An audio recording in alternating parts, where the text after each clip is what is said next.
Hello, everyone, and welcome back to Faction Wars, a New World podcast. My name is Taylar Allen, and this week we are joined by a special guest, my company mate, my friend, a streamer on Twitch at AYYRPG,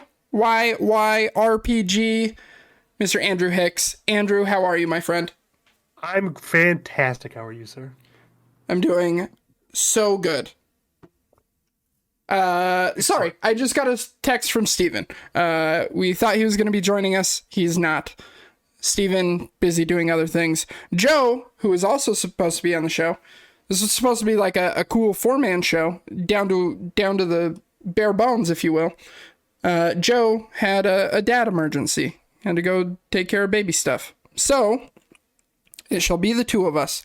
But we've got a good episode this week. We're going to be talking about the Dev Update 2 vlog that they did, breaking down all of the big pieces that they talked about, discussing the new Umbral system in a little bit more depth, talking about dungeon mutators, weapons, some of the changes coming to balancing, bugs, things like that, as well as a little discussion about the future of the game, which I'm very excited about. Before we jump into that, though, if you're listening to this on Apple Podcasts, leave us a review. It helps us out a ton. 5-star reviews really help us within their algorithm. For whatever reason, they take reviews way more seriously than any other podcast hosting service. So if you're listening on Apple specifically, a review would be much appreciated. If you're listening somewhere else and you have access to an Apple device, go download an episode, have it play while you're sleeping, and then leave us a review on that.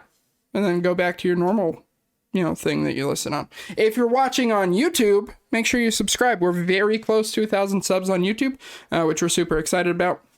Our YouTube channel also hosts a number of other shows from the Dual Screens Network. If you want your weekly, general gaming news, you can listen to the Crossplay podcast, where we talk about all the biggest news stories in gaming. And if you want to hear really awesome and interesting stories from indie developers, voice actors, and other members of the gaming industry, listen to the Dual Screens podcast. We have interviewed over 300 developers for that podcast, and it's absolutely awesome. Recently, we had the voice of Geralt from The Witcher 3 on to talk to us about a new game that he's working on. We've done interviews with the developers of Fall Guys, with the developers of Dead by Daylight, all of those really cool indie games that you guys are playing. So definitely check that out as well. And then if you want to support the show even more, you can go over to patreon.com/NDS podcast. It'll get you exclusive access to our Discord server, which is pretty dope. It'll also get you shows that we don't release to the public. You can, listen to our pre-shows, listen to us just ramble and be stupid. So if you want more content that's not just New World, definitely check that out. This show in particular could not exist without the generous people over on Patreon, like our Patreon producers, F&H Paul, Colton, the Apprentice Nestler, and Vegas Girl on Fire. Okay, housekeeping is out of the way. We're going to dive in to this developer update, but before we do, I want you to introduce yourself a little bit, Andrew. Let the people know your experience with New World, maybe talk about what build you like, things like that. All right, my name is Andrew. If you could not get that already, I play video games. Right now, this game, New World, for sure. Deep Rock Galactic. I love ARPGs, hence the name. Been playing New World since it came out. Digging deep into how I like to play the game. I like to hit stuff with the big weapons. Great Axe Hammer. I like to tank, though, specifically. So I do a lot of PvE content, mostly PvE content. I try to get in PvP when I can, but I get more enjoyment out of PvE. Otherwise, just a normal guy that likes to play video games. That's it. Very nice. Andrew is selling himself a little bit short. Andrew not only likes to tank, he is the reason I'm alive in 90% of the elite zones that we go to, all of the dungeons. My character stays very squishy, and I know that I'll be safe because of my big protective boy with his big shield. Needs a meat shield. That's true. That's it. Big thick boy. Big thick boy. I All get right. enjoyment out of helping people like that. Hey, as a healer, I vibe with that. Because I don't do a lot of damage, I just keep people alive. Same. All right.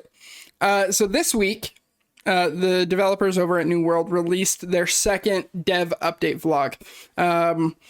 So the first one was that hour and a half long one that they put out right around Christmas, detailing kind of what they were wanting to see in future patches, what's been going on, things like that.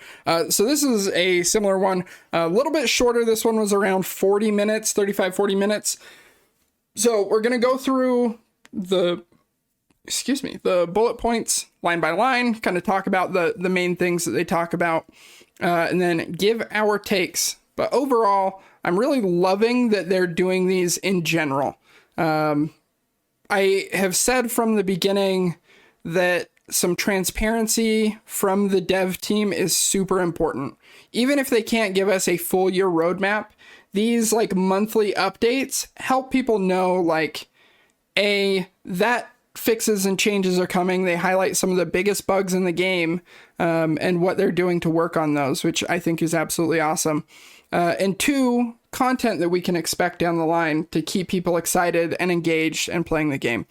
High level, Andrew, how do you feel about these dev updates as a whole, and specifically the second one they've done? I'm really looking forward to Mutations for sure. Mm-hmm. I think the best part about the end game is the continuation of being able to power level yourself and giving yourself new challenges every week, daily, whatever it may be. Umbral Shards, cool way to grind out gear up to the cap for gear score, which is 625 after the update, from 600. Off the top of my head, I know they talked about adding some more PvP stuff. High level PvP stuff is always going to be great, especially with this game, because right now the only things you can really do are OPR and PvP, OPR and wars. Otherwise, I mean, it's all pretty standard quality of life stuff. They need to get the bugs worked out, obviously, which I know is the big February. All February is going to be that. Mm-hmm.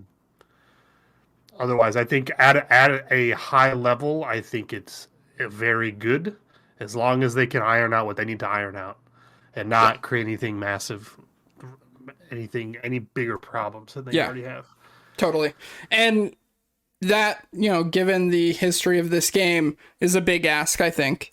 I love this game, but every update brings new bugs and new bullshit that kind of sees its way out. So I'm cautiously optimistic, but the transparency from this team, their willingness to sit down on camera and say yeah, we fucked up these patch notes, we didn't have them ready, or yeah, we totally fucked up, this bug is giving us a really hard time, we're trying to figure it out, we've got our best people on it, shrug emoji kind of a thing. I think that's kind of nice, instead of radio silence, right? Because if it's just radio silence, and it's are these fucking guys even doing anything? But this, it's oh my god. I think the first time I watched this dev update, I was streaming it into the Discord with a bunch of our company mates. And my very first comment was, oh my god, Scott Lane, who is the creative director of the game, has aged 60 years in the last 18 months. That man is withering away. This game is literally killing him. But it's endearing to see these people play the game, and I love it. I love that they're putting themselves out there. We're getting to see these same faces over and over again, and it's kind of humanizing the team, which I think is super important. Instead of the game being hidden behind this guise of the biggest company in the world, of Amazon, we can see that these are actual human beings and are having issues and things like that. Not you get what I mean? They have normal human problems and stuff, and they're trying to figure it out. Right, which is why I give them the benefit of the doubt. I'm not a game designer. I don't claim to be a game designer. I don't know Yeah. the process. I don't claim to know the process. Mhm. But I think obviously the first the game up until now has been pretty up and down with how things have gone with patch notes and updates and all that stuff and Yep. major bugs, game breaking bugs, duplication bugs, all that stuff. And I think at this point we can only hope that they add things to the game and nothing major is broken. I can take unintended weapon bugs. I can take just small little here and there's like a normal game would have. Yeah. But anything major from here on out is only a setback. And I think if we can get the next patch to the mutations and it's smooth and there's no game breaking anything and they don't have to disable trading or anything, I think that's a huge win for everybody. Yeah. But even if they do, it's like if they get it fixed within a day or two, I mean, I'm not going to fault anybody, but it can't keep happening, or it just will continue. That will just be the meme, right? It's like, sure. Well, new update, new bug. Like, Yeah, new game breaking bug. I totally get that. So let's jump into the line by line of this, and we'll get takes on each of these things. So the first thing they jumped into right off the bat was, hey, upcoming in our January update, we're going to be releasing Mutators. At the point of recording, it is now almost midnight Eastern on January 21st, and the patch is not out, which means we've got 1 week. Everyone's thinking it's probably going to come Tuesday or Wednesday of next week, the 25th or 26th. Based on, the ending of the holiday event and things like that. But, that's likely going to be coming here pretty quickly. It has been on the PTR. I think we're going on week 3. And they actually addressed the PTR in this section as well.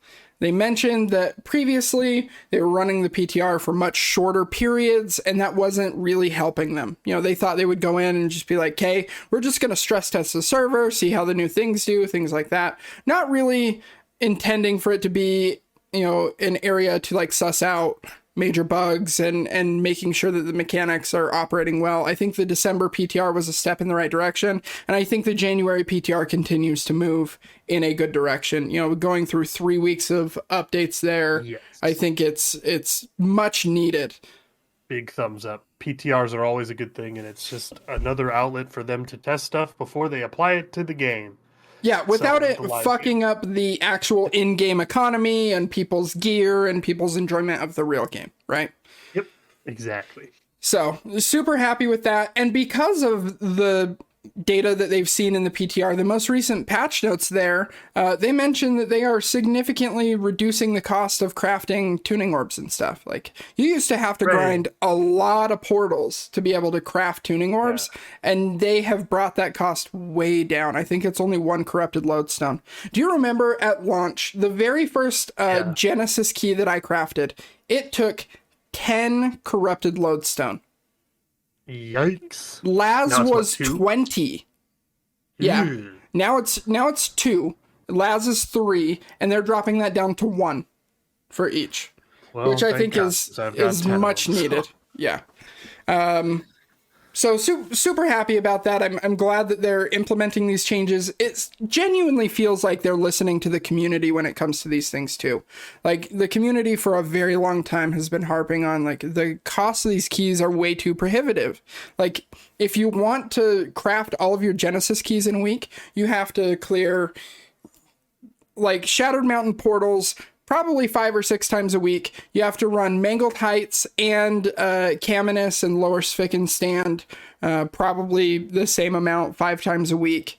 Like, it's a lot. And those runs aren't, like, just quick runs. Like, it usually takes a little bit of time to gather up a group or whatever, especially if you don't play at peak hours and stuff. And so it's pretty cost prohibitive. So smoothing that out is going to be really nice. Yeah, speaking of cost prohibitive, I wonder how tuning orbs being easier to craft and then the addition of the mutation orbs, since they are separate, is going to affect the economy. Yeah. Because right now it's like they're expensive. Like you're paying what 2K to 3K gold a spot for the 2 legendary dungeons or Yeah. expeditions. Yeah. Um, And is it that's now just not on worth our it? yeah, that's just on our server. If you're playing on a big server like Eden or Valhalla or Oh Olympus, yeah, I've yeah, heard that tuning orbs are going for like 5, 6, 7K to run yeah. those. That's incredible. Like, so making them less cost prohibitive and making them more readily available through the faction shop, I think is going to drive that price down a little bit and make it a little bit more accessible. Personally, I think like, 1 to 2K for an orb slot is totally reasonable.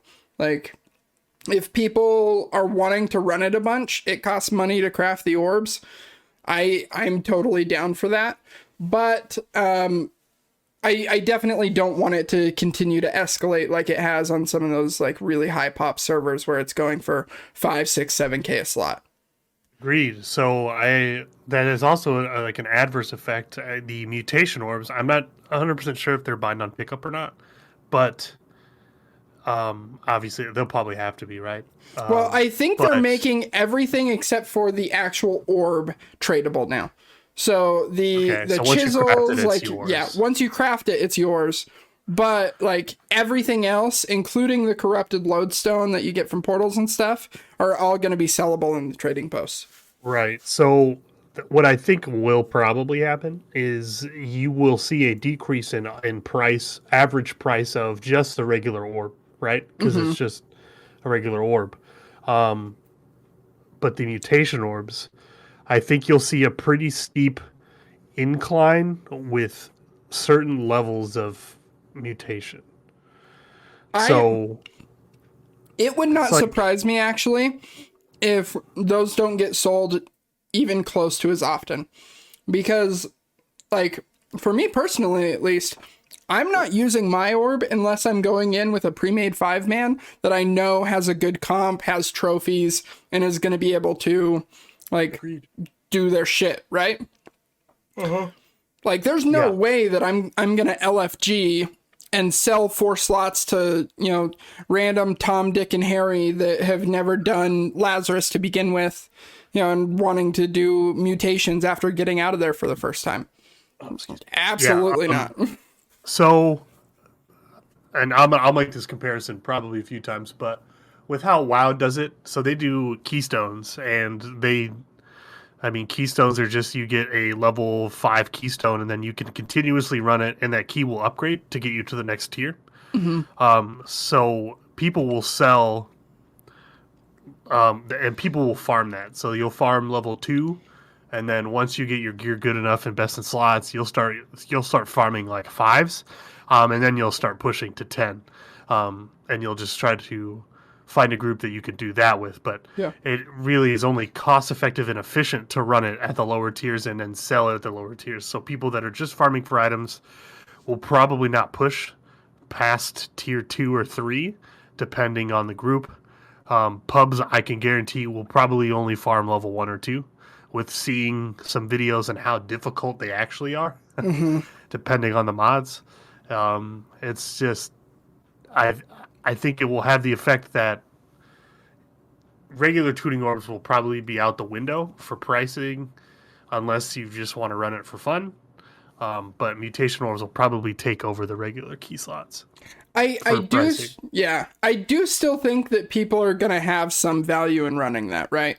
Because obviously you can still get the good drops on the mutations, but if you just want to do a quick run, like a lower cost, less stressful quick run to try and grab like, Will of the Ancients at 600, for example, or if you want to get like Infamy from Garden of Genesis, which is like the best in slot musket, like people are still going to run that. And I think you'll see the price go down a little bit because of that. But I think there's still going to be some demand. Yep. But be ready for the influx in trading or the materials. Oh, 100%. 100%. That is going to skyrocket.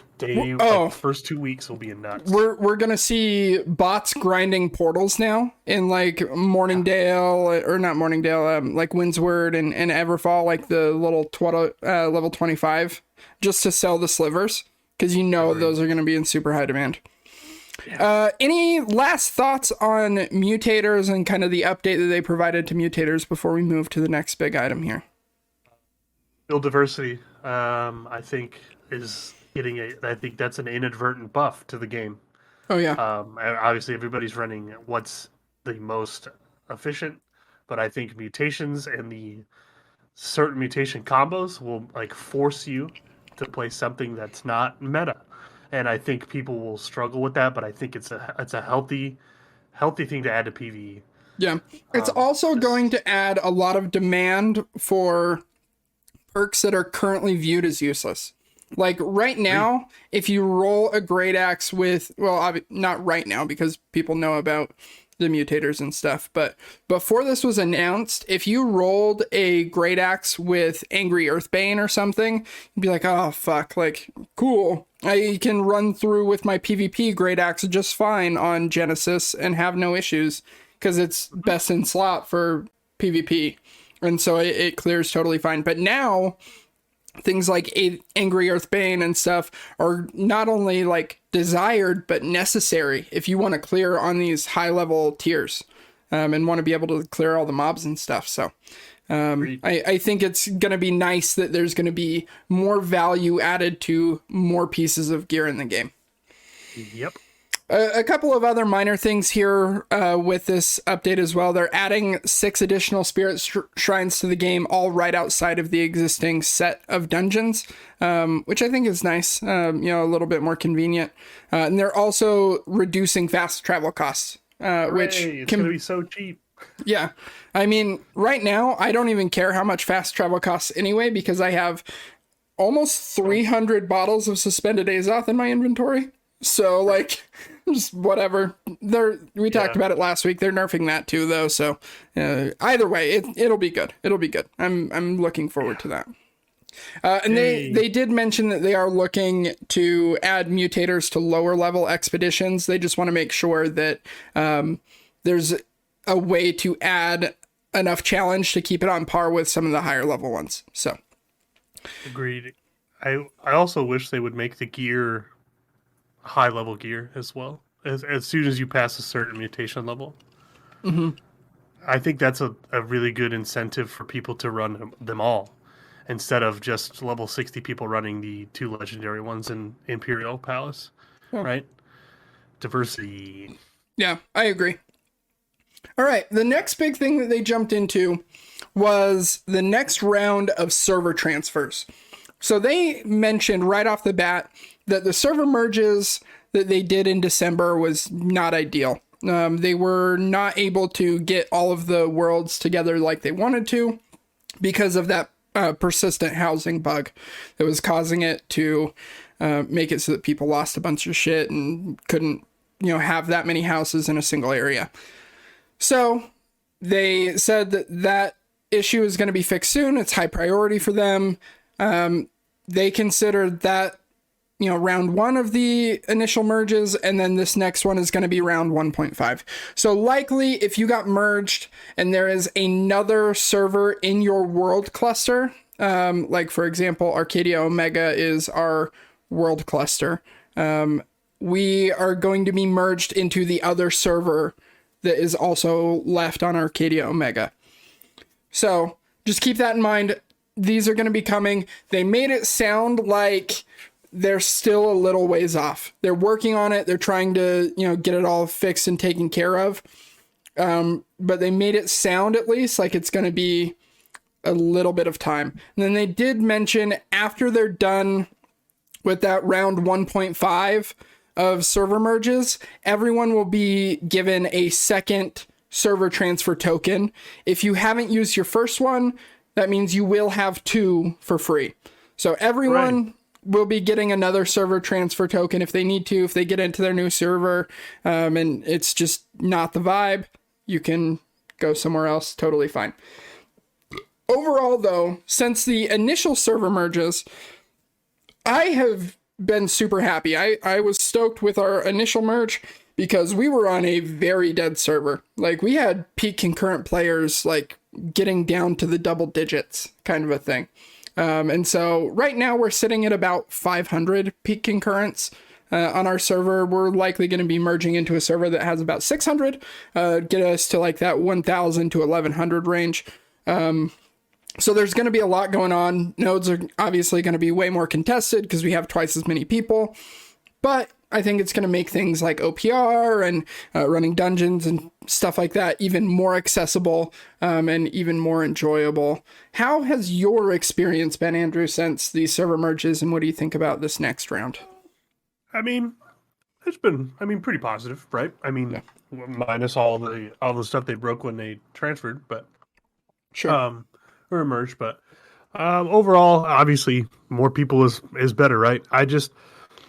I'm interested to see, because like we've never been on a server that's been more than 500, 600 people. Uh-huh.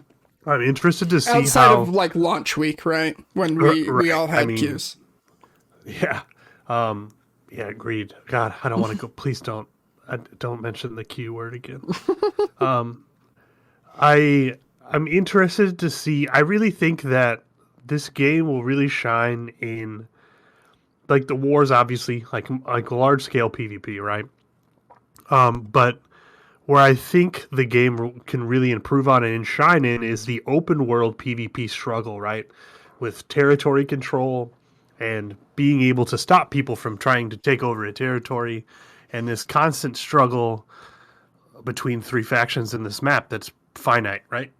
I just think that open world PvP is so fluid and so probably the most fun, because obviously wars are super structured. You want as many people running the same stuff. You want certain comps, With open world PvP, it's so fluid and you have basically no control over a 50, 60 man Zerg of people.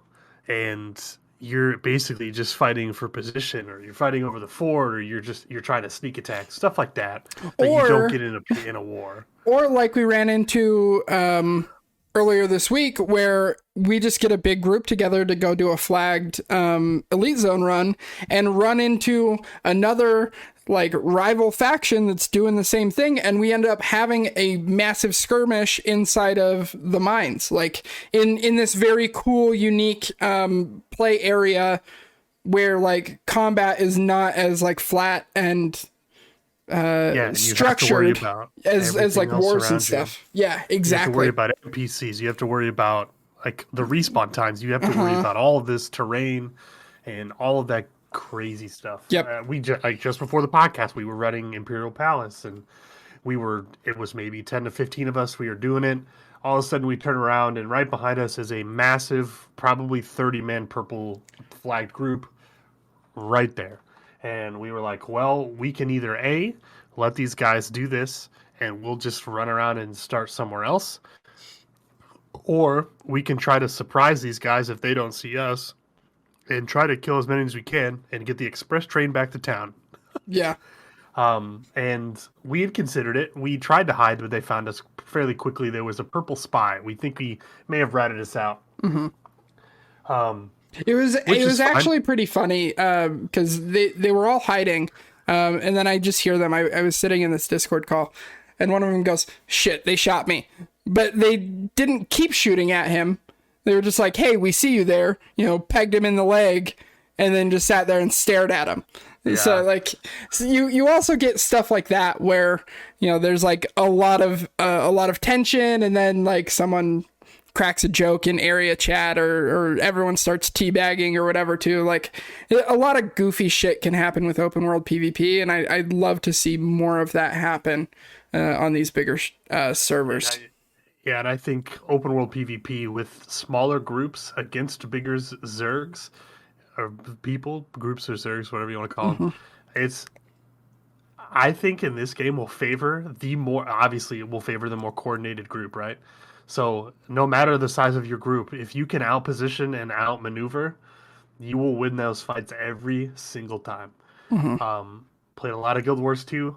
The game really morphed from having PvP where there were Zergs fighting each other on battleground maps to, hey, we're doing something else with PvP, and then all of a sudden, boom, everything in that game's PvP turned groups of 10 to 20 people running around doing their own thing, and then like pretty much meeting up at one point and clashing with another two groups, you know?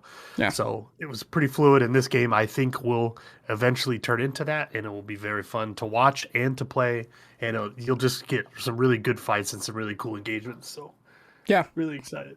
Totally. The dev update did go into a couple of other details around the status of some major bugs. I know a lot of people have been struggling with the weapon swap issue. They did note that that's not a bug, that, you know, the weapon that's displaying isn't swapping properly, but more a visual issue and the way that they are queuing actions. So they did highlight in the February PTR, that's not going to be any new content. It's just going to be a lot of balance, quality of life changes, bug fixes, stability changes for large scale PvP and stuff like that. So keep an eye out for that in the February PTR. There are also a couple of other things that they're focusing on. One of the biggest things they mentioned was doing a full pass on missing ingredients, recipes, mats, and improving the searchability of the trading post, which I think has been much needed from the beginning. The fact that there isn't a like time-based log of things that you sell on the trading post is super weird to me. The fact that certain... like, you can't search for focus gear. You can only search by certain perks and stuff. Like, it's all just kind of a mess right now. If you've interacted with the trading post at all, you get it. So it'll be nice when they get that cleaned up and kind of working a little bit better. They also they fixed the armor attribute thing, by the way. Oh, did they? Just like, yes. So they're, instead of just it being a list of perks, there are now like the icon is just like a little, what's it called? Just an arrow. Mm-hmm. And it's got like other sentry attributes, armor attributes, or scholar attributes, stuff like that. And it'll tell you what the, like, obviously what the stat distribution is for that prefix or suffix, whatever. That's a suffix. So it's at the end of the thing. But so that is the thing. I've had some numerous bugs, but that was one I was very happy about because it is such a pain in the ass to dig through every item and look for the right stats. Yep. So, I mean, I think that's fixed, but I could be wrong. Yeah. So doing a full pass there, which I think is going to be really good. They also mentioned that they have banned over 9,000 bots since the last dev update, which was about a month ago. And then about 600 more through manual investigation, which is nice. I don't see really that big of a change to bot persistence. Like just the other day, we had someone in global chat that was level 10 that was like, I've got 90k gold. I want to buy a full heavy void bent set. Can show you the money. It's like, oh, okay, that's a gold seller account that's trying to flip void bent for $300 on their website or whatever. So it's good that they're working in the right direction as far as like the bot things go. The next big thing they talked about was combat, weapons, and balancing. They said there are a number of weapons. They mentioned things like the bow, the ice gauntlet, the fire staff, the great axe that are all very close. So they're wanting to make some minor and slight balancing tweaks on those, which is good. They didn't really address some of the major things that need to be addressed as far as weapons go. This update was filmed before the last patch, so they did mention things like the Void Gauntlet super skate thing that you could do with the Void Blade and stuff like that. And then the biggest thing, in my opinion, is they address the desync issue, which it has made PvP really frustrating, especially for melee users. They have a team that's working on it. It sounds like they don't know the solution for the moment, but they did mention that is also going to be something that they're going to try and get into the February PTR. So fingers crossed there. Honestly, if that gets fixed, I think wars have already started feeling quite a bit better than they were 2 months ago. But if we can get that passed through, I think it's going to make that large scale PvP feel a lot better. Yeah, knowing how some forms of coding work, or game coding and just coding in general, I think personally that it has to do with AoEs, like AoE abilities. Because if you like, I know the Ice Gauntlets had a myriad of bugs and issues and causing desync like to all hell, and I think it's because the server is so bogged down in a 50v50 war with all of these AoEs and all of these inputs and outputs and all that stuff, that it's the packet for you to sync up with everybody else is just getting lost, personally. But like I said, not a game dev, don't claim to be it, but it just makes the most sense. You got to declutter what the server is actually trying to rifle through as fast as it is. And I think it'll solve a lot of the issues, but I don't know how to fix that. I don't know if it's fixable. Who knows? Yeah. I agree with that. Like, it's probably a nightmare to try and fix. I cannot even imagine being like, why, because you have so many different variables in a game like this. All of the gear, everyone's different latency levels, getting like a 50v50 instance going to begin with, like it's a lot going on, and so having to try and untangle that probably is not super fun, but it sounds like they have their best people on it, so fingers crossed they can get that fixed soon. The last part of the dev update was just some quick hitting community questions. They talk about things like dynamic open world content, increasing the gear score when they did, smaller scale PvP stuff, and then they also mentioned that dev Mirkguard run that they did, if they were going to do anything similar. They did mention that they were going to do a playthrough of Dynasty on Mutation 4, and it should be out soon. I'm excited to see that. I thought the Mirkguard run was pretty funny. I liked what they did there with like the little tips that were like, don't let your tank die or else things go bad. So things like that are kind of lighthearted, and then them kind of like throwing in the towel, being like, yeah, we're not good at this game or whatever. We couldn't make it all the way through. I think is nice, and kind of, like I mentioned earlier, endears you to the team a little bit. But a big thing that they dropped here was, one, we know for sure the next weapon that's coming is going to be the Blunderbuss. There was a little bit of uncertainty based off of the last dev update if that was the next one or the Greatsword. So Blunderbuss is the next weapon in the pipeline. That will likely hit in March because they said it for sure is not coming in February. So keep an eye out for that. I would bet they try and hit the cadence of like a new weapon every quarter until the ones that they're working on are done, kind of a thing. Dating back all the way to the alpha, they have released weapons at a pretty fast clip. So I think one a quarter seems totally reasonable. And then the last big thing that they hinted at here that I think most people have really been asking for was more small scale PvP instances. So they said in the pipeline, it sounded like sometime this year, they are planning on releasing 3v3 and 5v5 arenas where people can actually go into the arena, watch the combat, like Coliseum Gladiator style, which I think a lot of people have really been wanting. So I'm really excited about that. Yeah, I think it's going to divide a lot of the PvP community for the most part. It'll really separate who really wants to do wars and who really wants to go gamble gold, Yeah. Especially on our server. Mm-hmm. That there's a ton of green that are just going to go 3v3 people. Yep. And I'm not upset about it, I guess. It's just going to be interesting to see what they're going to prioritize, at least person to person, at least.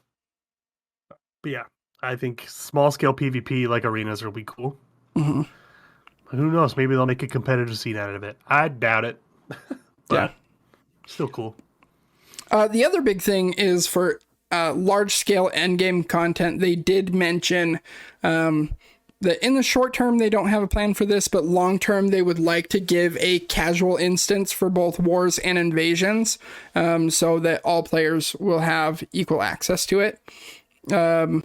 Right now, we ran into this recently.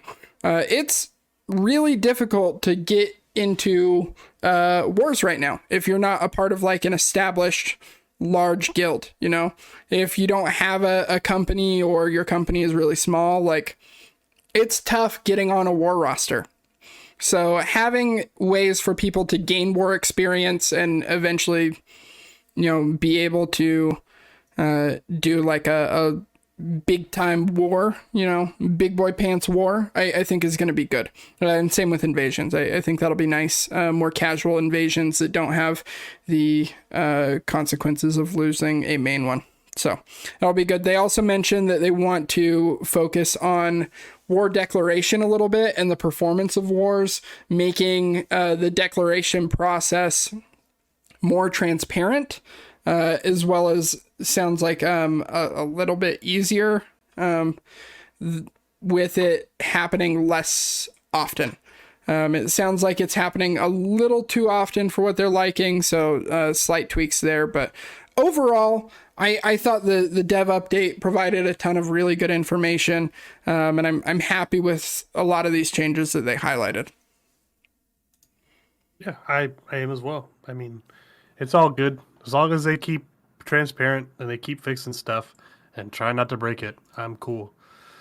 Okay. That's it. Cool. Well, before we get out of here, Andrew, every week we give our listeners a new tip or trick for New World, and you have one for us this week. What is it? Yes, if you're running in a giant group of people in an elite zone and you're running into tiny houses with tiny doors and up steps, put your weapons away. You won't collide with anybody if your weapons are sheathed. It's the greatest tip of all time. People can't body block you if you don't have a weapon out, which is so nice. Yeah. All right, you guys, thank you so much for joining us on another episode of Faction Wars. If you liked what you listened to today, make sure you share it with a friend, share it with your guildmates.